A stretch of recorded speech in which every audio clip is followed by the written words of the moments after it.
Hi guys, so we had a bit of an accident last night. Two of Ash's babies, we don't know if they fell out of the nest or were kicked out.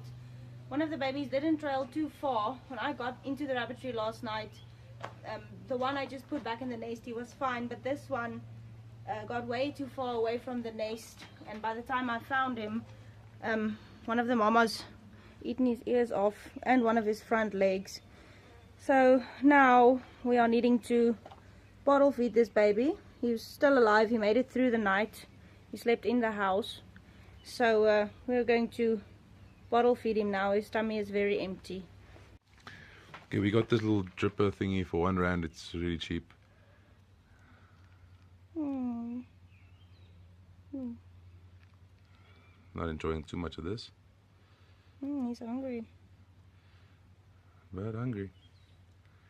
And me being the clown as always, I figured, well, it's a pig leg, so this one's going to be a pirate. If this one survives and makes it, I was thinking about calling it ears, because there's none. But then I thought, if this is a female, we can just call her Peggy. And if this is a male, we can just call him Peg Leg Pete. And with the amount of money we're spending on feeding and all of this, I figured this is not going to be a meat rabbit. I'll just incorporate this one into the breeding program,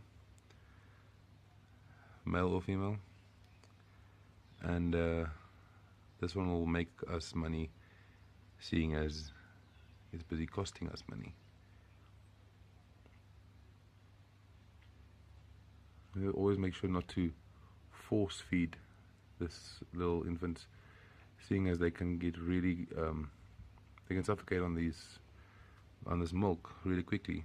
So drops at a time and make sure it's slow. I see a lot of people actually turn the rabbit on its back to feed, and I don't think that is the best idea. Some of the things I actually read was about a rabbit on its back actually makes it, well, docile to start off with, but also it kind of freaks them out. It causes a lot of stress. So just turning it on its side a little bit. I have to tap him to make sure he swallows. He remembers to swallow.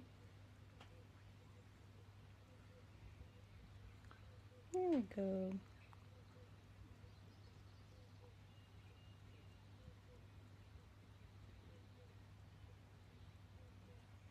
Yeah, it's getting the idea. But yeah, so this puts us down to nine babies from our original 22. So yeah, we're still learning a lot of things, and this is a crash course in parenting. I mean, this is something that none of us have done.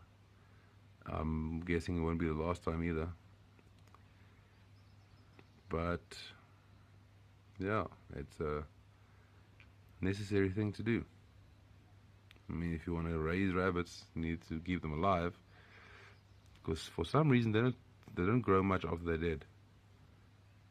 Dying stops them from growing. That's something I learned recently. Okay, so feeding a baby rabbit, just getting back to the basics. Make sure it's a good kitty replacement milk for malnourished kittens or something. That's actually better than using cow's milk, because cow's milk does not have enough calories, I think it is.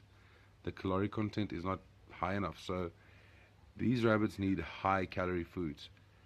We saw someone else using a baby formula, like your normal human baby formula, and adding an egg to increase the caloric content, the protein content and all that kind of thing. So we didn't really want to risk it at this moment. We will get to trying all kinds of different things, but for this one we decided, well, stick to what we know, stick to what works, and that would prove to be the best idea, I think. But yeah, I don't want to show you too much of the actual rabbit, because I think it might be a bit rough for sensitive people. Seeing as there's no ears, the front leg is missing. It's one of the toes on the back leg. One of the toes on the back leg. It's been through a bit. But yeah, so make sure what you're feeding the rabbit is actually high in calories and what they need, and not something that you think, oh well, it's an animal, you just give it a cow's milk, it will die. Also, slow and steady wins the race. Quite funny, rabbit and the hare. Rabbit and the turtle. Turtle and the hare reference. Turtle and the hare. Turtle and the, whatever. I'm looking at the little feeding process while I'm talking, so I might be slightly stupid sounding, or that's just normal. I don't know. So yeah, feeding it, keeping it warm. We actually put a warm water bottle under a bunch of blankets just to ensure that it's not too cold. Using an old kitty bath to just keep it inside. The sides are high enough for not to climb out at some method or other.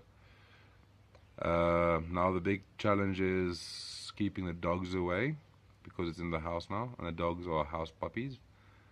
They sleep on the couch and the whole works, because they're dogs, they're family. Not to be too handsy with the little baby, not to pick it up and carry around like a pet kind of thing. Just to let it grow up and get the eyes open, just to reach a stage where this one can actually learn to walk with its 3 legs, or 2.5-ish. And yeah, we'll see if we see that this staying alive thing is too much of a trouble. We won't force it to live. I mean, if it's becoming unnatural, and see it suffering, obviously we won't prolong its suffering. But currently it's doing good. It's not sickly, it's still squirmy and alive and lively, and it doesn't seem too bothered about the fact that the ears are missing, and that there's probably some pain and whatever, but I mean, it seems resilient, and we will keep you updated on this one's condition. But for now, that would be it. You can look forward to tomorrow for the Monday update with regards to the potatoes, the plants, the fish, whatever else we did.